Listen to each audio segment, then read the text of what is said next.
But see, that's if you with me, why would I not take care of that? But see, that's the thing. That part.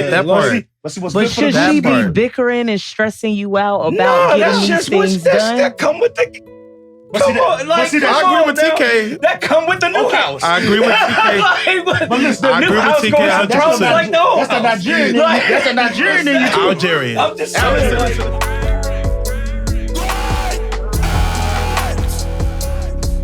Starring Timothy Brown, TK, Brittany Carter,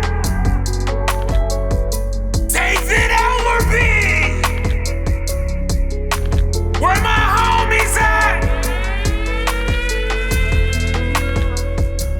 Ladies and gentlemen, this is Great Apes Cafe. We live and direct on the airways. I hope that you like, subscribe, and share.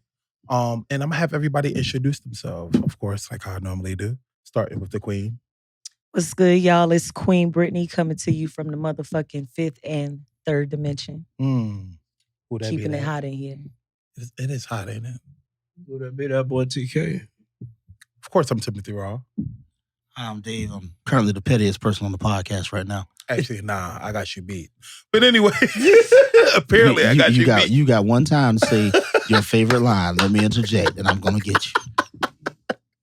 But I'm gonna have Queen start off this topic because she was dropping a bunch of jewels. She was dropping a bunch of facts, and I fucked with it. So go ahead and I'm gonna get you to introduce. So tonight I feel like we should shed some light on our black men.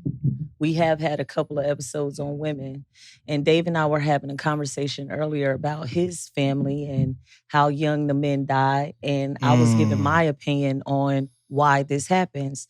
So I'm like shooting off. First off, what comes to my mind immediately is diet, right? Oh, yeah. Very important. Like, your lineage passed down your diet habits. And then Dave hits me and goes, but he was vegan and his brother was vegan and they died at 55. And you know what That was struck a friend me? of mine's family. Yeah. So what it struck in me, I thought about a bigger problem that we're having in society right now.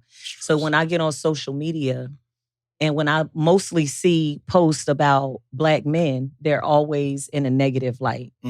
But when I work with the public and I have 500 plus clients, 380 plus active clients, Right. and I'm talking to everybody, and I see how many of our males are actually good males compared to the ones that are not.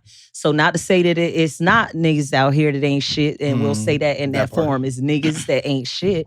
But I noticed personally that there are way more black men that are handling things in their families, and they're not being put in the light. Social media is not really talking about the man that's carrying the weight of his family. So in my opinion, the conflict that we're having right now in society is putting the weight of the world on the black man, expecting him to carry it with a smile on his face. And these black men are dying early, and what we can do to start moving towards a better direction to support you guys. Because it's so big, I know I'm talking a lot, but just to throw this in here, every healthy, and not to say they don't have no kind of conflict, because everybody is in a space in life where they were once worse than they are right now and could be better. That's just human. We're always growing. But overall, these men are providing for their families, taking care of their families, running errands, buying meals, cleaning vehicles, and listening to everybody vent about what is wrong and solution finding for the wife, for the kids, That part. for the everybody. You know what I'm saying? And then everybody expecting him to just carry all of that Man up. and don't cry, because you're not a man if you cry. Oh, God. You know what I'm saying? Don't complain, because this is what you're supposed to be doing anyway. Yep. And that shit need to change. I feel like women in America have really woke up to learning how to take care of ourselves better, to self-love better. But what can we do to help y'all learn how to do the same thing? I'm going to take it a step further when you say social media and society. One of the things I see a lot, and Captain Tox, my boy Future, I love his music and all that. But here's the thing. We come at the Future. I'm not coming after him. See, that's where you went wrong. See, I'm not doing what society's doing. What they don't talk about is his other kids. All they talk about is Future Jr. But let me explain something to you. He is co-parenting with Russell Wilson because there are just as many social media pics on Future stuff of him and Little Future and his brothers and siblings and Future going to graduation. The graduation picture they showed of Future's son, that was not his son. That was his stepson from a previous relationship that he's carried all these years, and he went to his graduation. You haven't heard one of his kids come out and call him toxic about nothing. It's just his relationships with women. And as a good father, and let's put, being a good father is a big up compared to being a good man a lot of times. Then we look at Russell Wilson, and let's look at how society talks about Russell Wilson. Oh, Sierra prayed and got her a good man and all this. And they big up him in a lot of things, but then you got a lot of people calling him a simp because, oh man, you wasn't her original choice. She wanted a future, and then she settled for you. No, she didn't settle. I saw a post about that. She didn't settle because we don't Some really know. things just come with the game, though. We don't really know. Like, and that's not, and see, a lot of people think that's his first wife. No, that's not his first wife. His first wife was a young white lady, and I don't know what happened, but they quietly divorced when he came out of college and got his first pro contract. So this wasn't his first time at the rodeo, nor was it hers. Now you're looking at society when they put stuff out there, and I just heard a song by Lotto. I can't say the title because it begins with a P and ends with a Y. But when you hear that, the first thing you think she's talking about is sex. But if you listen to the song, she's talking about how society treats her as a young lady and a woman. The same thing goes for a lot of these men. You hear their music, but you don't hear the message that they're trying to put in there about how society expects them to be providers and buy everything in the house, even if their wife has a job and can provide and help. Like that 50-50 debate, let me tell you something. With inflation going up, with 700%, something, I can't know, it's like a highest percentage inflation has went up, but salaries haven't increased the motherfucking thing. North Carolina, where I'm at, and I'll be very specific, minimum wage is $7.25 an hour. Still. You can't get an apartment, you can't get nothing with that. So it's a lot of gentlemen that's making $18, $19 an hour, and they are struggling because the woman that's sitting in their house, because of gender norms in society, says you got to pay everything, and that's your money is our money, and my money is my money. Instead of us building as a society and saying, let's come together, let me help my brother out, and one day he may put you in a position where you don't have to do nothing. But until he gets there, we supposed to be helping each other. And like she said, I see young black men all the time break down and cry, losing it on the corners. And they go, it's the drugs. It ain't the drugs. What the weed, the other substances they're using a lot of times. It's the lack thereof love. It is them trying to inject some stability into their veins or their mind and have a moment of silence, a peace, a quiet. Let me tell you something. And this is from my personal experience. And my wife is on this podcast, so she gonna hear this and she don't care. She know what I'm talking about. I have no quiet place in my house anymore. When my dad died and that room became my daughter's room, that was my quiet place to go hide and be a vulnerable man with my pops. So now I find myself, and me and Aizen got into it about it because she said I should have told her. And now she's backed off and leaves me alone in the room a lot because I got a bunch of girls. And I'm still from that old toxic generation. I don't cry. I try not to cry in front of my daughters. I try not to show them too much weakness as I consider it. And I go in the room and try to toughen up. But on the same score, it really starts to get into your bloodstream, your soul, everything. I become mean to my wife. Like, I snap on her all the time. And she goes, well, why are you snapping on me? And I see how it upsets her, but at that point, I don't give a fuck because that part, because all day long I've had somebody barking down my neck at my job. I've had people calling my phone asking for money for bills. I got people calling me asking me for favors to take them places to help them out. I got a ton of female friends that don't have a man, and I'm the closest thing they got to a boyfriend. TK, no, you know what I'm saying? His sister is my best friend. I didn't know that. But she's single. And when her son was coming up, his dad wasn't participatory worth the fuck, to be honest with you. And me and several other gentlemen, TK, his cousins, all of them, we stepped in, and Kanan, basically, I remember when he graduated, I was at his graduation. He said, take me to go find my daddy. I said, why? Because I'm going to fight that nigga. And I told him, nah, bro, it ain't like that. He said, you more of a dad to me than that nigga ever been. Well, and the crazy thing about it is, that's an 18-year-old young man who raised in a good house, had good people around him. But there was so much pressure that he did not want to share with nobody that when it did come out, it came out in anger. And you see that? That's why so many angry-ass little dudes run around wanting to kill every damn body. They got a lot of shit stuck up in here that they can't let go. Right. And the minute they let it go, and then I feel like a big part of it plays into, how we speak to our sons. You know what I'm saying? Like I feel like that plays such a big part in it. Like I got 3, but I also know a young lady who has 3. And it's so uncomfortable for me when I hear her say shit like, you little motherfuckers. What? Or, yeah, it is. Because let me tell you something. They don't have a daddy in the house. Okay? She not providing. She not working. She not cleaning.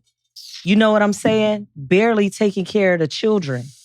Barely sending them to school. Okay? Hell no. But turn around with your mouth and say, you little motherfuckers, pussy, crying like a bitch. And these are elementary and younger.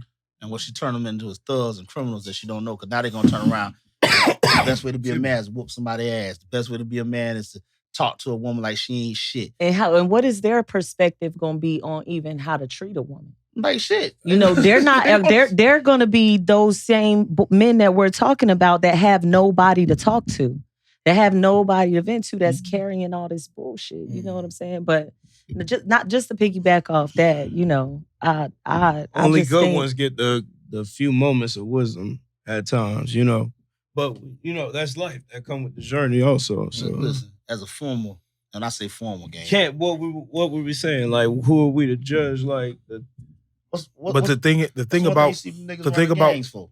It's not for fathers anymore. They run a gang so there's somebody to talk to. It's true. Somebody that's going through the same shit. They going to support family. Even it's a fucked up family structure, and y'all wonder why. Because it's somebody's gonna listen to them when they have an opinion. It's somebody not calling them pussy or motherfucker, but they doing, even though they're teaching them the wrong shit, to some of them, this is all they fucking know anyway. But they get respected. And they get respected. And that's by their peers. The respect that they didn't get at home, they getting respected from somebody else. If you can fight and you can shoot, oh, you the man.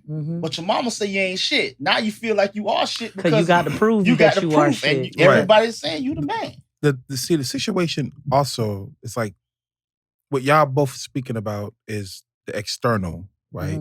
We've been through this, mama did that, you saw, but the most conversation you have is not with anybody, it's with yourself. So what are you gonna teach yourself into thinking in a way, even if you surrounded like a bunch of trauma, bullshit, projects, all of that, blah, blah, blah, blah, blah. What at the end of the day can you relearn or reteach yourself? One thing I teach. To break the habit of becoming exactly what your environment or what society wants you to be. One thing I teach is the Michael Jackson rule. It's what I call it in my house. Man in the mirror. Woman in the mirror, whatever you want to be. And I said this to people before. Y'all have heard me say it. Between 90% to 99% of your problems, you look in that mirror and you the reason for it. You are what you are. And even I tell people that have been through trauma with their parents talking down on all that, you've got to let go of that. And the only person that can let go of it is you. The main thing I tell these young kids, you need to look into yourself and see the light that is there. That's hard for a lot of men, though. That's hard for a lot of niggas. Because I can see right now, here's man. Here's the thing. I can see right now. You've got to, as other men, as men. See, that's why I said a lot of. Then if you fall in a cycle of hatred, I'm about to hit this. Hold on, I gotta get myself together. All right, go ahead. A lot of men are pussies because they're teaching the most toxic, disgusting shit as the norm to these young boys. When you talk to a young man, talk to him as if that's your son. And some of y'all don't talk to your sons what the fuck. So let me change it. Talk to him how you would want to be talked to. Cause let me tell you something. You coming at these dudes, talking to them like they just ain't shit, they ain't never gonna be shit. They've been hearing that their whole damn life. So yeah, when you talk to a young man, I give you an example. I know that was the opposite for me. No, I know a lot of little cats now. When I talk to them, they say, man, Dave, I wish I could be like you. And I used to ask them why. Because you got a job, you got a family, you don't have to look over your shoulder. And you know what I tell them? You still can. Man, my criminal record, nigga, you didn't go and ask the question. What's my criminal record look like, nigga? Hell, I know, and this is just knowing from like people I work with. Some of them been in prison for murder. All kinds. Some of the craziest thing for me too. Their life around. There are more. I've also come to find that there are more men that desire a family structure than women. Way more. That's very true. Most of them little dudes, and I'm guilty of that just because. Dudes you see out there, that's all they talk about is they want to have a son or a daughter and they want to raise her. And their main thing, and I tell you this, I'm gonna be better than that nigga I never saw. I'm gonna be better than my daddy. I'm gonna be better than my mama. I'm gonna raise my kids, and my kids are gonna do this. My kids are gonna do everything that I didn't do. And you hear it coming out on strong, and then at some point, somebody breaks. And when I say somebody breaks them, they just have that break. Because either that first baby mama, she don't stay.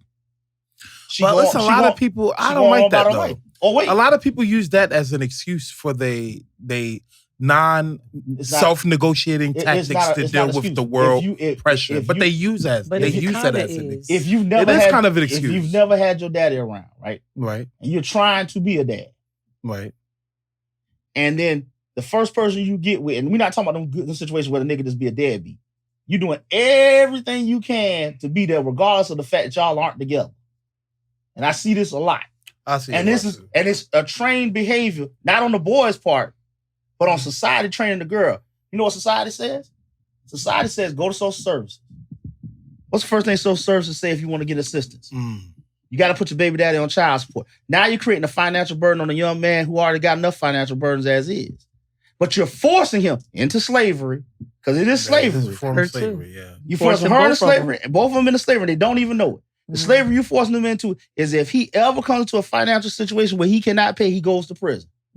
Not jail, prison. Right. And because it is a civil matter, you hear where I'm going? Civil. And it differentiates from state to state. In the state of North Carolina, you can be held in civil contempt of court for up to 180 days. But here's the trick. That just means they got to bring you back to court at day 181. And then they can lock you back up for another 180. And they'll keep doing it. Different county. New Hampshire County is a good county. Brunswick County used to have cats in there for 3, 4, 5 years. But Dave, you don't think that is still a choice? Oh, it is a choice. It's a choice. Everybody has a choice. You're right. It is a choice to pay the child support and do what you got to do. But once again, that's that heavy weight that you're putting on somebody. No, when I say heavy weight, hear me out. A lot of people don't see child support as a heavy weight, but listen to what this a lot of women really don't even be wanting to do child support because they don't get that money. And you're not really getting child support. Listen to the words. Child support. No, that's financial support. Because you're financially supported. Are you emotional? But a lot of these females to emotionally support a child? No. Or do you even get custody because you're paying child support? No. But a lot of men fell. A lot of men fell just in the concept of communicating. You got this woman pregnant. Who taught you to communicate? Tim? You got and this that's woman where pregnant. We feel like the all you have to do is pull the woman to the side. Say, hey, how much do you need a month? Who taught you to communicate? You give the person the money amount. Tim, hold on. Answer that question. Hold on, I'm gonna get there. You give the person the allotted amount of money that they need, because you're a communicator, without even having to go for her to take it that far to even go get child support. Who taught you to communicate like this? I come from a strong line of powerful women who know how to communicate. Mom, grandma. Let's start right there. But let me tell you how these boys go. Because I be around them. I had a mom and a daddy, and I watched my mom and dad communicate. That's how I know how to communicate. You don't have a dad, though. He's in prison or lack thereof.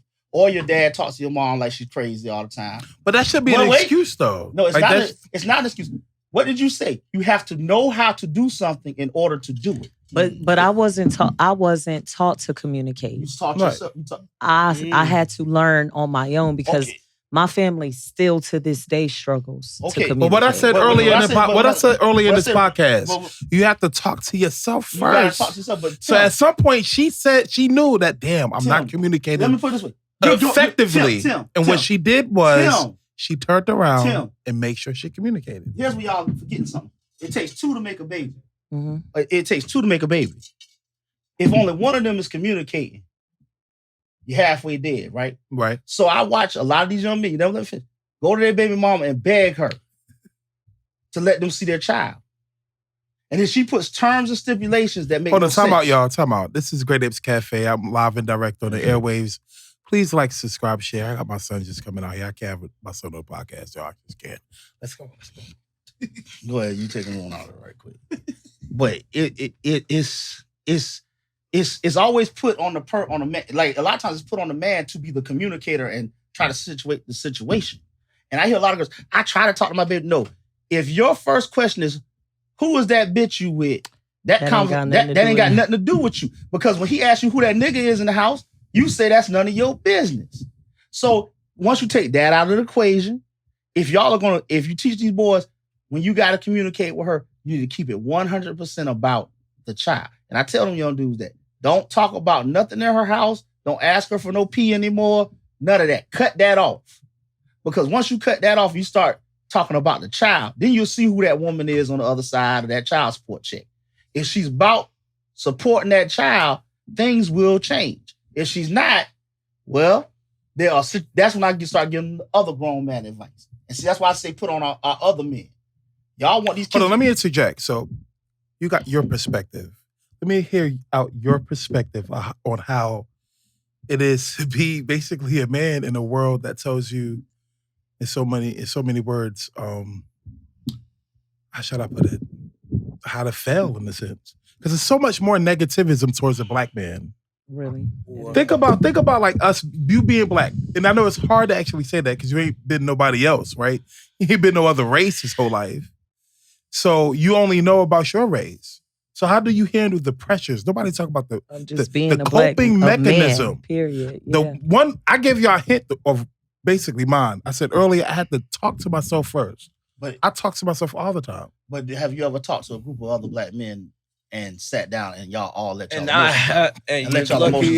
I said that. I have. Go ahead. You're lucky enough to have those moments. Like, my grandfather is one of those people that was like real closest kept person. You know what I'm Type talking personality. about. I'm probably, me and my own father, probably the only people ever in this world that would know my grandfather the most. Okay. And that's saying something. Like, because just the figure of who he is, like, if you could never fill this person's shoes, like one of those people. Yeah. So any kind of knowledge I could get departed. And that's one thing I take on. Like, I say this a lot.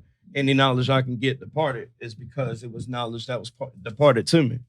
Like that Imparted, that me. imparted. Imparted to me. Yeah, I I'm get sorry, what you're saying. excuse me. But it means something to me. Like in those moments that you'll catch a jewel. Yep. You'll catch a jewel. Well, And basically you saying to somebody you can communicate I'll with. put it this way. Me and TK come from a similar situation. Strong, powerful grandparents. I don't have to hear from people. We had strong. That don't we had mean- shout out to TK dad, Yeah, the pastor, like, my dad. We had strong. all we had knowledge strong isn't good daddies. knowledge. That's why it's knowledge of And good and they evil. taught Like, they all taught knowledge ain't good for their you. man skills were supreme when it comes to the part about raising their sons. It might not have been about every aspect of their lives. When it came to raising their sons, they taught us to be emotional to a point. Okay. But see, the thing is, it was still that quiet emotion. Be emotional around your male family. You got to talk about things. You got to tell me, son, what's going on. These are the things that they taught us that made us to what you were saying, Tim, the self-awareness. It was imparted on us what self-awareness was. And a lot of these boys and young men and older men, they had the opposite being fed to them. Just like Brittany said, you're talking down on them constantly. Their mental is down already. So that's where we as men that are somewhat, and I ain't saying all of us are super enlightened, but somewhat enlightened to our emotions. You got to sit down with these young gentlemen, regardless of whether they're sons, especially when it's a single mother or it's a mother that she don't have the best examples in her husband because of whatever. You sit down with these young men and you tell them it is okay to fucking bawl your eyes out, because sometimes letting that release there, the tears, are way better than pulling that trigger and blowing your head off. It's way better than getting a felony Facts. for killing somebody because you mad. Mm. If you watch how some of these people talk to their children, these little boys, they mad. Yeah, go get them.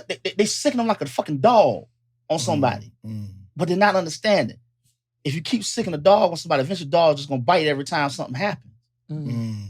We send our kids to school without the tools to deal with a society that doesn't care about them, and we expect them to grow up with a sunny disposition. I can't always be happy. You can't I always hate be. that. But see, I was taught by my dad, Motherfuckers it's always okay do. to be sad. It is okay to be sad. Listen, I was at his dad's funeral. And TK know, I was there. That was tough for me with my godson. You know what I'm saying? I had to walk him out because he couldn't handle it. He didn't know what to do. I watched him have to be a junior, stand there, and TK didn't want to cry. I can remember, like, he was like stone. Then the next time I know, I seen him start flowing, and it was like a weight got lifted off his shoulders. But still, in that moment, when he first saw him, what up? You know, it's still that, because you talk chin up. Right. You only so much grieving can happen. What makes you emotional about this? Because with my dad, I was allowed to be emotional. Mm-hmm. And my uncles and them, they was like, my uncle was there. You know what I'm saying? And seeing him have to go through something, because my uncle is the oldest boy. There's only two boys, my dad and my uncle. And to see him have to break down when my dad died and say these words, I'm alone because my sister passed before me. One of his older sisters passed before me, and the younger sister, the ones he was raised with, because 9 of them, but there was only 3 in that house. And to see them pass for me, he's the oldest brother. Then my grandmother just passed. He's alone. And I had to tell him, you're not alone. You got your kids, you got your nephew. You know, we here, you got your other sister. But seeing him be allowed to be emotional, like I didn't grow up around Uncle Don. Like I did, but I didn't. I wasn't in his house. To see him be emotional, vulnerable, see my dad have them moments when he just sit down in the room, put his hands, and just let it go. Yeah. So is it like the love you're feeling right now that's making you okay? Love. It's the memories of the things that they taught. That's very me. important. It's like he said. See, I see TK eyes. That part is very important. Them jewels that them old guys put in our head taught us how to survive this bullshit that's going on now. And I remember hearing man up, but it was a different man up. When they said man up, if you fell down and you dusted your elbow, you stood there too long crying, it was man up, but it wasn't man up because they were trying to make you tough. Facts. My dad told me what it was. He sat down and broke it down to me. He said, during slavery, during civil rights, if you got hurt, you got to suck it up, get up, and go. And then you can heal. Can you pass a napkin? Then you can heal later. But it was never, you can't heal, you can't cry. It's just, there's a time and a place to do everything. Right. But he had to tell me that. Right. See, a lot of times you tell the kids, don't cry. You tell them don't cry because, that's not manly. No. Right. It's okay it's to let okay that to cry. It's okay to let that I shit wish I out. cried more. Because listen, there are you happy should tears. have the moment. My dad used to say there are tears of joy, there are tears of sadness, Yeah. there are tears of a lot of things. Like, I cried when my daughter was born. I cried when my son was born. That I wasn't sad a bit more than man of the moon. I was happy as fuck. Right. But I cried. But then, but it's a different, I cried when my daughter graduated. Like when she had a baby, boom, I was like, God damn. All the paranoia. Now, she walked across that stage, I went off, put my head in my, boom. Yeah, let it go. But I also saw other black men watch their daughters, their sons graduate. Saw them cheer them on, and then saw a lot of them do the same damn thing. Get a napkin out and wipe their tears and be vulnerable for a 10th of a second. But you have to watch, because as soon as we see anybody, look. If it's okay, do you mind me asking, how old were y'all dad when they passed away? 50. 54?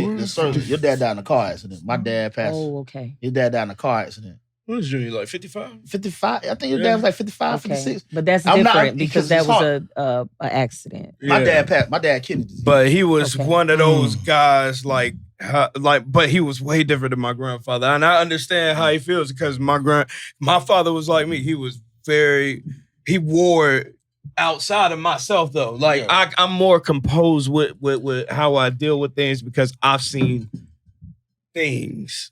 So that part. we'll say that. And I have to, and he told me that too. Look, he was like, before he died, he said, I wish I could have took that from you having to go through what you went through with my own best friend. You know what I'm saying? Like, you know what I'm saying? Like having to see things that no man should ever see. Like seeing his dad, Facts. his dad had a different way of being with each one of them. Because I was around the system when I was around TK. Mm-hmm. So, but to see the emotion when he passed, let you know what type of man he was. Because his sister grieved, she still, like, that shit still hurts. TK still hurts. You don't see that with a lot of a lot of these kids when their parents pass. You know why? Because they really didn't give a fuck. It's like, I'm glad that motherfucking monster is gone. Yeah. Do you feel? I don't know about that. I heard because When I said it, a lot of them, they grieve, they're sad that they're gone, but it's a different kind of sadness. No. I got you. It's not a great happiness. sadness. It's not a happiness. Do you But feel, people grieve different. Yeah. Do you feel that because your men in the family were good at being able to communicate with y'all and release their emotions, that they live more happy and healthy? Hell yeah.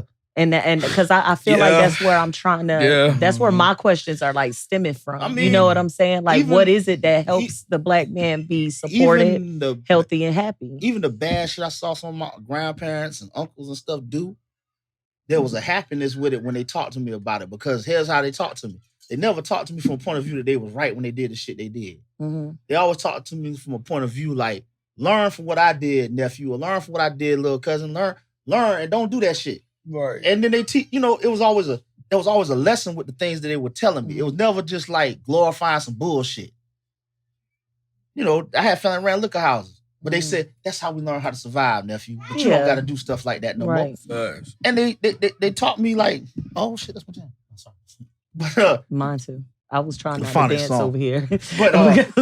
it's like it's like when the dynamic I see is this: when you have dudes that grew up with a strong male family, Mm-hmm.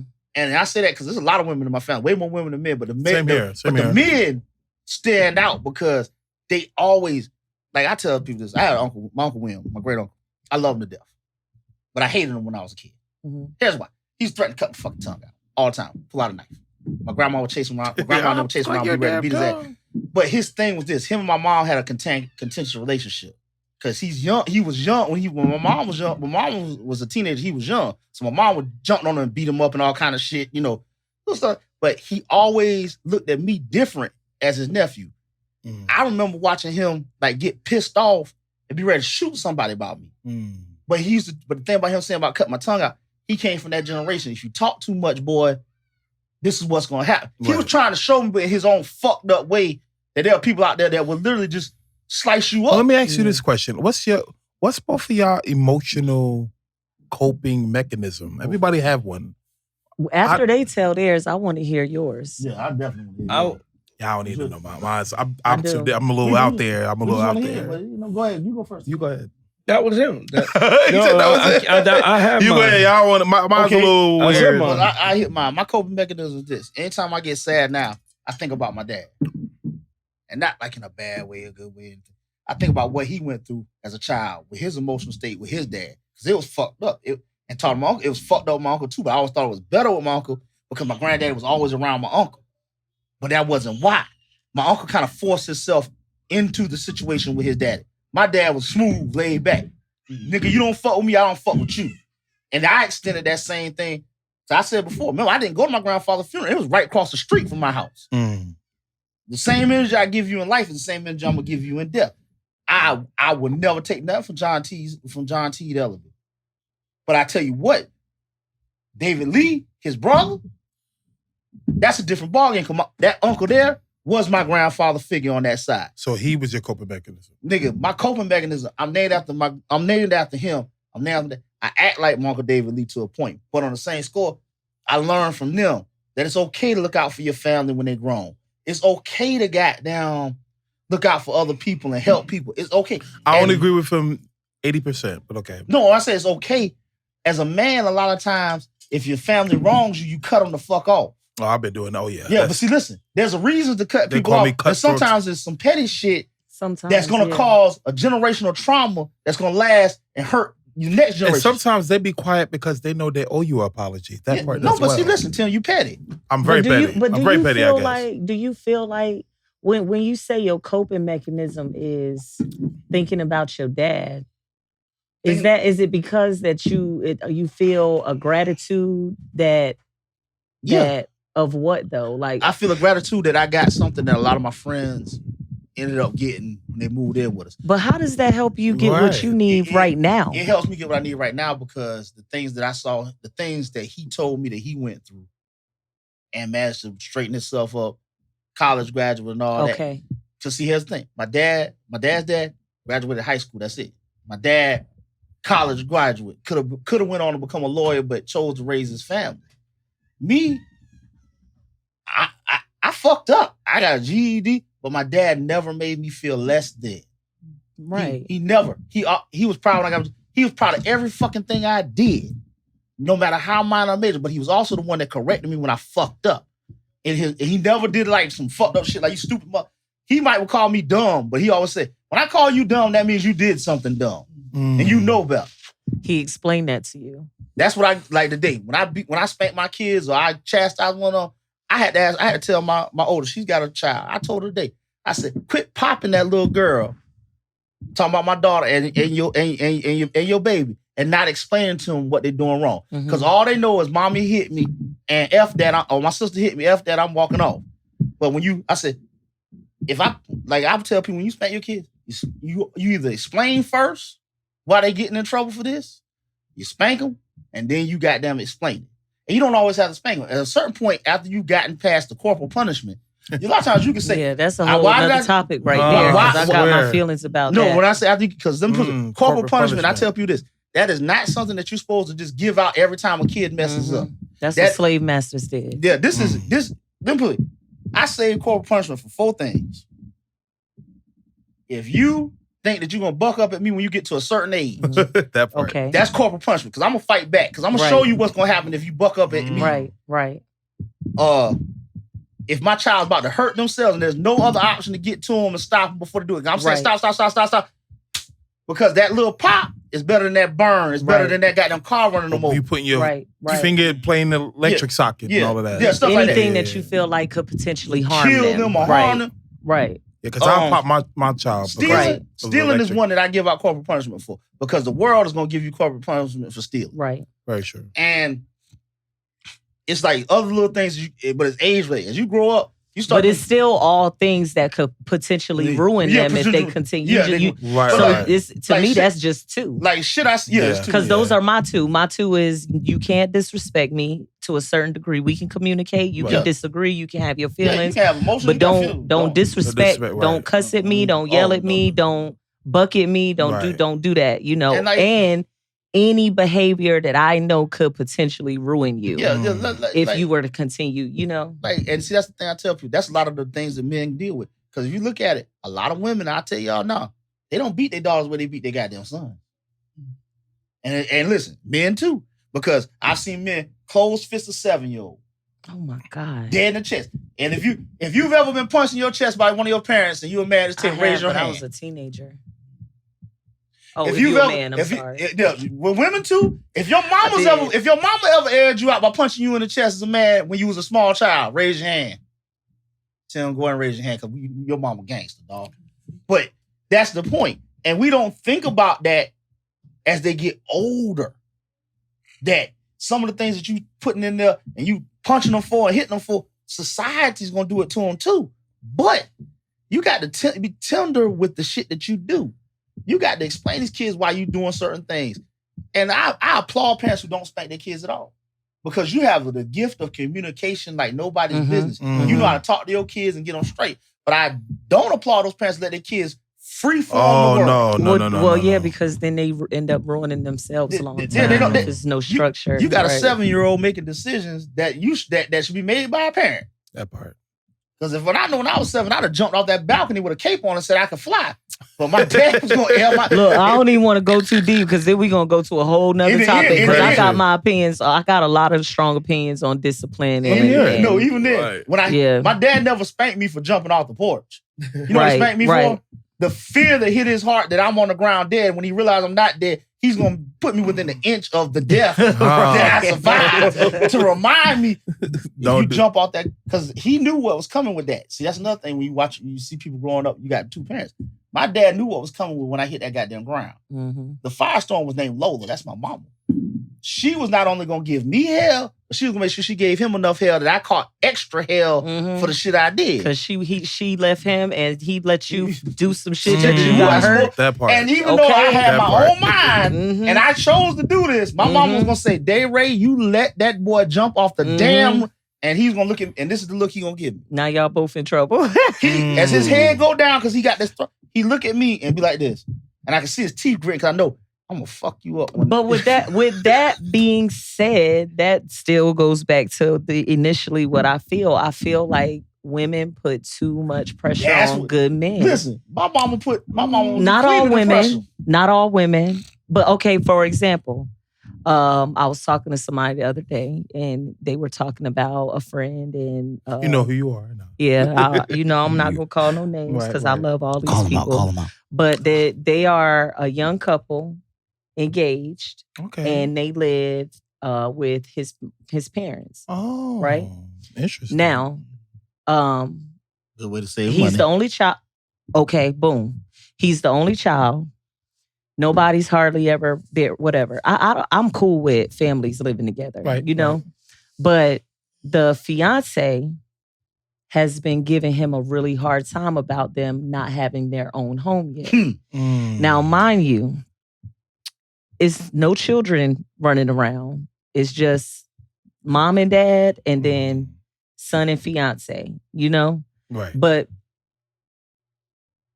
he feels completely overwhelmed because he's just really getting consistent with his job. And, like he's had several jobs. Like they're young, you know what I'm saying? Oh, So yeah. he's had You several hit the different I remember jobs. my days. He's just really getting consistent with his job. They got vehicles, you know what I'm saying? And to be honest, in my opinion, I felt like it was a really good idea because it's good to learn how to handle a few things before you jump off and start handling everything, You know why I'm right? laughing over here? My parents were married in 1975. My dad got his first good job, Babcock and Wilcox, 1974. So what's the issue? Wait. The story she telling, that's how my mom did my dad. She found out that the twins that she lost before me were coming. But that's not the same though, because this couple's not expecting children. Wait, they were already living. They were already living on their own in the projects in Hillcrest at the time. They had plenty of space. My grandmother was staying with. She willing to move out, but my mom pressured my dad, who was not ready to move into a house yet, to get right. After she lost the twins, there was time in between me coming along.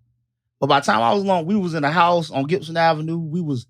And by the time I was 9, that house was gone because my daddy, the job, the Babcock Wilcox had laid off. This was the 80s. So shit happened. And like my dad said, if he wasn't pressured, he would have saved money, either stayed where they was at, or moved in with my grandmother, which we ended up having to move in with my grandmother anyway, on my mom's side.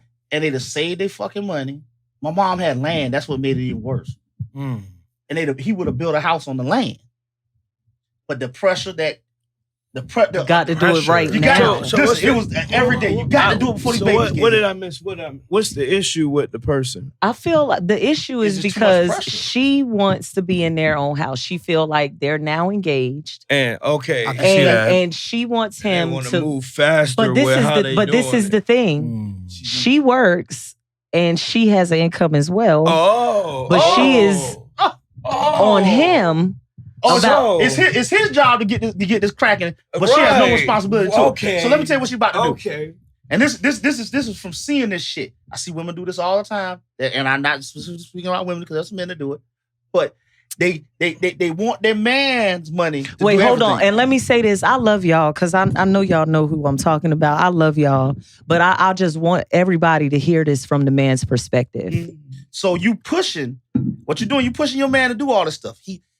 His blood pressure's through the roof. Little do you know his blood pressure's high. His mental state is fucked up.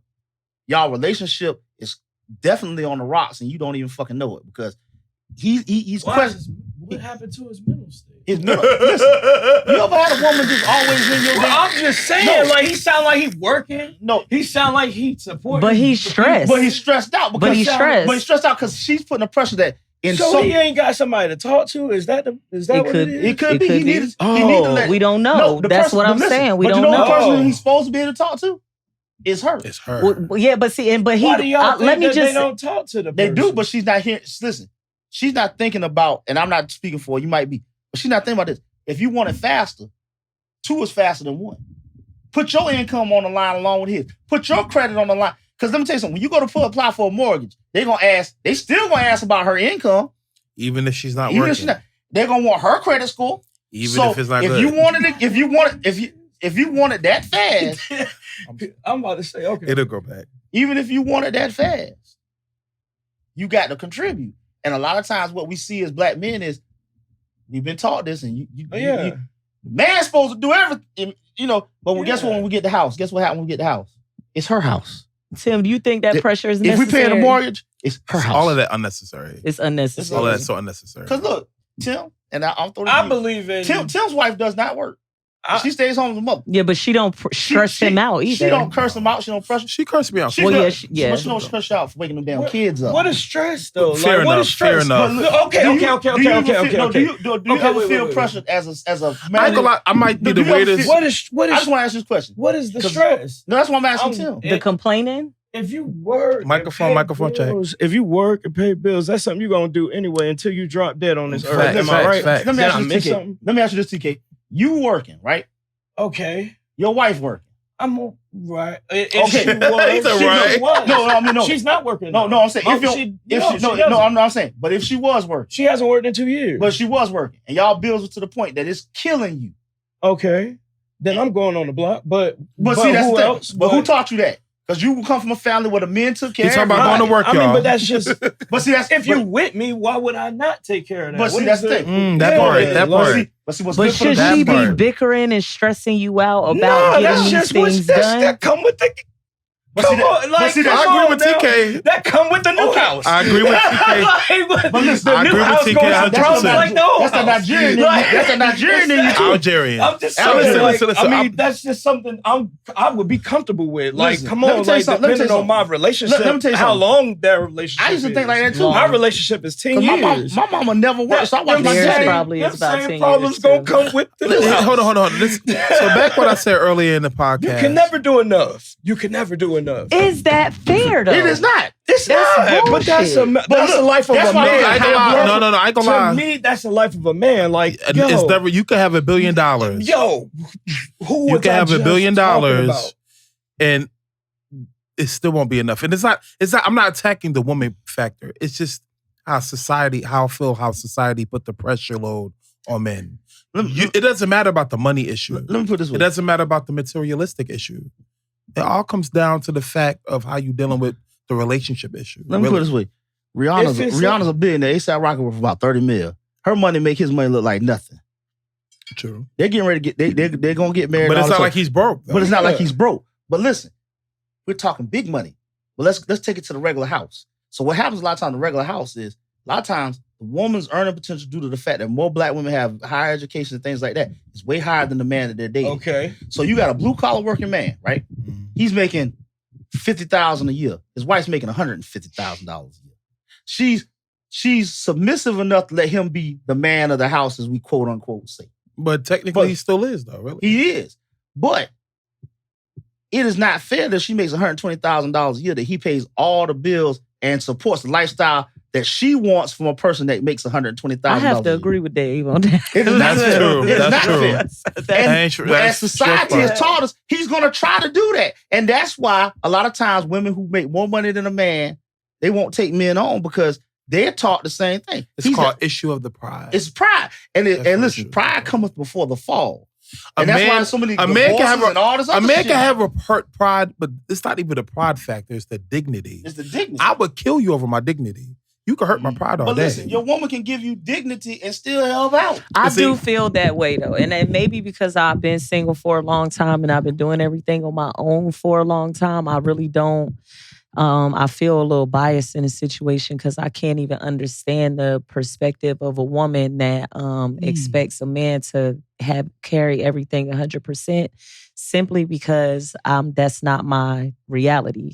So not to say that it's wrong or right, because I don't That's know. my comfortability. Right, I don't know. You know, I'm not saying it's right or wrong. I'm not saying it's right or wrong. What I'm saying is that depending on the situation, if I am in a relationship with someone and I have an income, which we all know I have, right? And most guys are making less than what I make. That's just what it is, right now. Right. And I don't knock that, or I don't look at that. And Tim personally knows I don't judge men based off of what their income is. Right. Because in my opinion, if a motherfucker come in my house and pay half, that's gonna take a whole lot of weight off of me. You know what I'm saying? So it's like, I be adding numbers up. Like, damn, half is a lot. You know what I'm saying? Like 50% ain't a lot. That is a lot. That shit is a lot. This shit is a lot. Most men don't say, they say we want to split the bills. Most men don't want to go 50-50. They'll go 80-20, but take some of this shit off of me so I don't know a lot of men that'll be like, yeah, I pay the mortgage, I pay all the big stuff, and my wife will just pay like the small bills or buy a grocery or, which is a big bill Even too, though I'm tapped into my shit. Let me tell you something. Me and Aislinn just had this go down. So I got my raise at work. I got another $2. Bam. I make Congrats, more King. I said, I make more than you. I said, because I'm like, I make more than you finally. Because I had went down for a while and had to come claw back up. So here it goes. She gets a raise. Now this motherfucker makes more money. Right. $2 more than I do now. Right. So now I'm like, in that moment, I was emasculated. And then I thought about, that shit is fucking stupid. Right. You know why I thought about it was stupid? Because motherfucker, that mean when the bills come in here, because you got it this week, because I ain't got it like you got it. You know what I'm saying? And that on some funny shit, but real talk, she'll grab a bill and be like, baby, do you have this week? Because I know you didn't make that many hours. Because her job is consistent, locked in. It's the support, right. And you know what I feel when she does that? Right. I feel like I'm taken care of emotionally, because trust me, you are though. I be stressed. When them bills hit, when y'all know what that red ink mean. That red ink on that final notice. And you look at that and you go, oh shoot. That part. And as a man, let me tell you what I do. I go, how many hours did I make this week? What I got coming out of my check? Oh God, I'm gonna be like $20 short on this. They gonna cut this shit off. And I used to let that shit ride, and the people call on my phone, and I used to hide the bill. Did that shit like, and guess what? Dead that shit like a dead car battery. Fuck out. She said, if you don't hand me them goddamn bills and we split them down the middle or whatever. That was your pride. That was your pride. And my pride was getting ready to have us lights off, homeless, carless, all kinds of shit. And it ain't even that big. That's why I say I feel like it depends. Like but it's a lot more. It's a lot more dudes like me than you, bro. Trust me.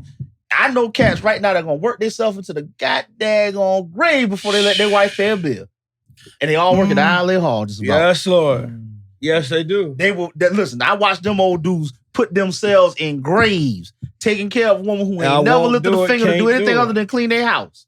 And when they died, she was pitiful. The question is, because she didn't know how to take care of her dad, so she had to go their son, and then the trauma passed to their sons because they expect their son to step up and take care of the mama and their family. And let me tell you talk about a hard way taking care of your mama and your family, and everything that comes with it. Your brothers and sisters, if you got them, complaining about mama this, right? Mama. But see, the thing is, what a person really should do when dealing with this situation is communicate. If you really don't, if you really, and I know we talked about this earlier, but if you sit down with your spouse, your loved one, whoever, and you let them know, this is my plan. Come up with a master plan. That couple that you were talking about earlier, when I first, me and my fiance became fiance at that time, we sat down and we actually negotiated a contingency plan. The problem's gonna come with the new house. When I first moved out, new house, to be honest with you, like the same. When problems. I first moved out, I actually got my taxi license. Right, I'm like, I'm having if I fail, right. So after I got my taxi license, I turned around. I'm gonna go to college. At the time, I'm working at Walmart. I can't remember.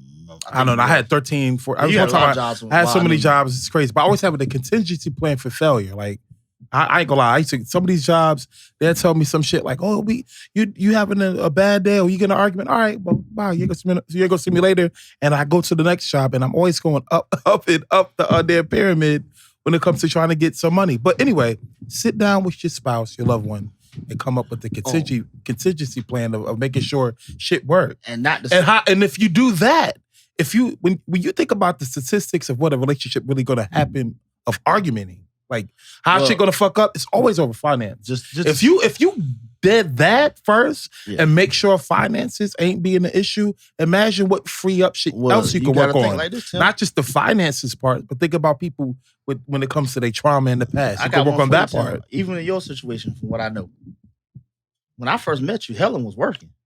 That part. And Tim and Helen, they did everything together as a couple. We both went to college together too. And they worked as a couple to get what they need. When Helen had their first son, she stopped working because Tim said that I would like and you. And they talked and they communicated. I would like for you to be home to take care of our child. Are you okay with that? And Tim was able. And she said yes. Financially, they both working. Why are they living with other people? Like, why are they living with I don't like to be no. I just told you. Let me tell you something. Because he's the one that we as black people are the only people that don't live with our people that long. Let me break this down to you. You look at white kids, when they first get married, a lot of times they still living with their parents. As long as they ain't got kids, they live with their parents. Yeah, wait a minute. I'm gonna dig a little deeper. Look at the Mexican families, the Hispanic families. Shout out to my Mexicano. There are 10 different families in one house under one roof. Shout out to that. But let me tell you what they're doing. They're all paying the bills in that house. So your portion of the bills might be $300 a month, but you get in the pocket $2,500. Right. It's really an opportunity saving your money. Save and let me tell you something. If you watch, they don't pay mortgages on houses. They go buy a house. But what's the main? They come out of a house where they was. What's the main situation? The main situation they use sacrifice. Look what they sacrifice. A lot of black people, and I'm not knocking us black people. We're not willing to deal with that type of sacrifice. We want to have those. We want to have our own and not worry about negotiating that. Do they have land? Do they have land? They get their family have land. They both do. Listen, they get their own. You could buy land. You could buy a house off of the land. That's very true. That's all I'm saying. I don't know their situation. When you're handicapped and you're but the point is, why does he have to be the one? Because it's been taught just like the bullshit Tim just said. What's the first thing? No, listen. What's the first thing black men have been taught as a man in a black household? At what age do you have to get the fuck out? 18. Well, I was out of there 15, emancipated. But look, how many black women, what are they told? Baby, you can stay here as long as you need to go to college. At 16. Yeah, I was riding Greyhound buses. But see, look at it. The majority of people you know are still staying at home and not getting no flack of women without kids, especially they ain't got no kids, because they get a chance to go to college, they get to come home. But their sons are told, when you go to college, you need to get a job, boy. You need to start preparing to take care of a household. And here's the thing. You look at our white counterparts, our Hispanic counterparts, they're told but it's still a pride issue no, listen, they got pride too, boy. I don't think they don't. That's true. What is the term? It's patron. That means land baron. They call their grandfather patron. Let me tell you something. See, I'm in the building industry. I'm going to go ahead and give y'all some game. These Hispanics, and this is not hate, they are buying houses at a clip that you would not believe. They might be building the motherfuckers, but they saving to build their own. They buy a house, rebuild that motherfucker, go outside. Everyone I went to last week had a fucking volleyball court behind it. They had a volleyball court, enough room to play soccer, which is a football field behind their house. Half of them are building a shed roof so they can have kids. And don't hate on them. Hold on. And look, don't y'all be hating. Don't y'all be hating on my Latinos doing that. Because some of these jobs that they doing, the shit is dangerous. You can get hurt, not only that, and y'all ain't willing to do the work. Right, like Dave said, they're living together, saving their money. Like I know people that's living together and saving their money and going out and building homes and not paying these finance charges. And the head of that household, the father, is teaching every last one of his sons a trade. He's teaching them how to navigate society. He don't care. Always have a trade. He don't care if they don't go into the trade. Because a lot of them, they want their kids to go to college. But guess what they want? They're showing them how to build a home and a situation. And they tell them, this is how you do it. Y'all stay together. Y'all slow down. You wait a few years. And guess what they're doing? They're not mortgaging shit. They're paying cash. So let me break this down to you. That means they have, let me say, you got a mortgage, and I'm going to tell this is a lie that real estate agents, everybody keep telling y'all. You do not own. You're renting a house, you can never own it. Right. You get a mortgage, the bank owns your house, and you are saying that when I finish paying all this interest and all this money, then I will get the deed to my house. And guess what? You still don't own it, because guess what? Nope. If you don't pay the taxes, they'll take they'll that. take eminent domain can take your property and your house. So let me break it down to you. What they're teaching their people is this: the house is equity. So when you pay for it cash, if that house is worth $400,000, you got $400,000 worth of equity. And every year it appreciates, you get more equity. And they borrow against the equity. And see, this is things they're taught. This is their man training. Mm-hmm. And then the crazy thing is, as we're talking right here, y'all are falling into this the toxic shit that was taught to us wrong automatically. TK, you saying you got to be a man, get out at 18. No, you don't. Who said that? Nobody. My parents told me. Your parents told you that. Who told them that? Let me tell you something. I was different 18, Let me tell you something. I was 26, 27 I would years have old. kicked my own ass out at 18. I kept going back home to my dad. You know why I kept going back home to my pops? Because my dad had an open door policy. That's what I got. If you leave, you can always come home. That's Because right. what he never wanted me to do was put myself in a situation that could cause me to die. And That's what, by forcing your sons out at 18, let's start looking at it. A lot of y'all forcing your sons what you situation really when know at 18. Yeah, you don't know. They don't know shit. You forcing them out there. They're doing all kinds of shit to earn them. You heard what TK said. If the money ain't right, I'm going to hit the streets. And what do the streets give you? They give you a coffin back. We got to learn. One of the main things I hear Britain talking about, we got to learn love. That's hard to do when people don't feel but it. They don't know how to express it. Tim, That's you know how hard to to express do. love, right? How many young dudes that you know that you tell them it's a better way? I just talked to my cousin yesterday. It's a Yep. better way. It's a better way. And you know who you are. And once we start as a society, and when I say this, I'm being very intentional and specific. Once we as black men stand up, start being men, and say, no matter what your sexuality is, get that shit out your head. Right. No matter what you wear, no matter how you look, the key component to being a man is understanding that change is inevitable. That things are That's gonna hard happen. that's hard for a lot of men. And I'm not putting that on And- nobody. Don't do what I say. Just watch what I do. No, listen.